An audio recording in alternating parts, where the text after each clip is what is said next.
L'œuvre du Saint-Esprit est de me baptiser, de m'unir, de m'introduire dans le corps de Christ, faisant de moi un membre de la famille céleste. Son œuvre intérieure est de m'amener sous le gouvernement du Seigneur Jésus-Christ, afin de m'aider à me sentir parfaitement égal et un avec chaque enfant de Dieu. C'est un miracle qui a lieu. Galates 3, 27, 28. C'est la signification de notre unité, non par l'effort, mais par l'esprit. Je peux dire véritablement et avec hardiesse que le jour même où le Seigneur Jésus-Christ entra dans ma vie, je commençais à me sentir parfaitement un avec mes proches, mon voisinage, mes amis, mes compagnons.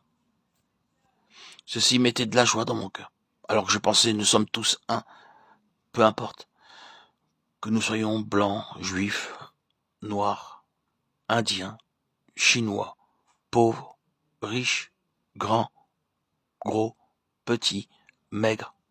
Pourquoi ? Parce que l'Écriture affirme par un seul esprit. Nous sommes baptisés dans un seul corps qui a plusieurs membres. 1 Corinthiens 12, 13, 18. Nous nous sentirons parfaitement unis avec qui que ce soit. Pas de convoitise, pas d'avidité, pas d'orgueil. Cela ne viendra jamais par l'effort personnel. Nous serons conscients de ce même esprit coulant à travers nous constamment et nous donnant le ministère qu'il choisira. Il y a diversité de dons, mais le même esprit. 1 Corinthiens 12, 4. Spontanément, il nous sera donné un travail à accomplir, tout comme dans le corps. Nous avons des pieds, des jambes et des mains, et que chaque membre du corps est nécessaire.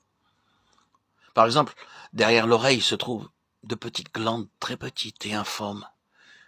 Mais si elles sont malades, notre santé peut être sérieusement altérée. Il en est de même avec d'autres glandes ici et là dans le corps. Elles sont nécessaires et jouent un rôle important. Les poils de notre nez ne se lavent jamais, mais les cheveux sont lavés très souvent.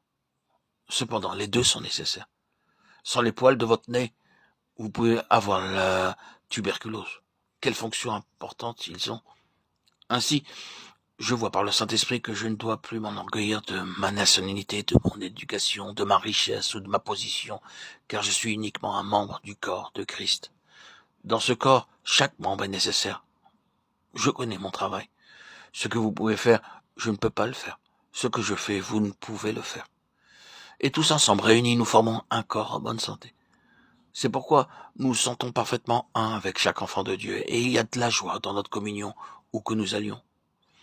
Ainsi, lorsque je parcours le monde, je ne demande pas qui vous êtes, ce que vous êtes. Je n'ai pas le souci de la nationalité ou de la famille d'un chrétien. Je lui demande, êtes-vous de nouveau-né ? Oui, frère, loué soit le Seigneur. De telles réponses rendent heureux. Une joie particulière se rattache au fait de savoir qu'il appartient à la même famille que moi, que cette personne que je rencontre, que je ne connaissais pas auparavant, est née de nouveau. Car ainsi, une joie particulière se rattache au fait de savoir qu'il appartient à la même famille que moi. Nous croyons les mêmes versets, je suis aussi un croyant, comme lui. Loué soit Dieu. J'ai rencontré beaucoup de croyants à travers le monde. Quelquefois, lorsqu'il m'arrive de voir une personne, je pense, il doit être un croyant, car sa face rayonnante me le dit. Ceci est la deuxième œuvre du Saint-Esprit. Intérieurement, nous sommes en union avec tous les croyants, de n'importe quel pays, où que nous allions. Éphésiens 1, 11, 13.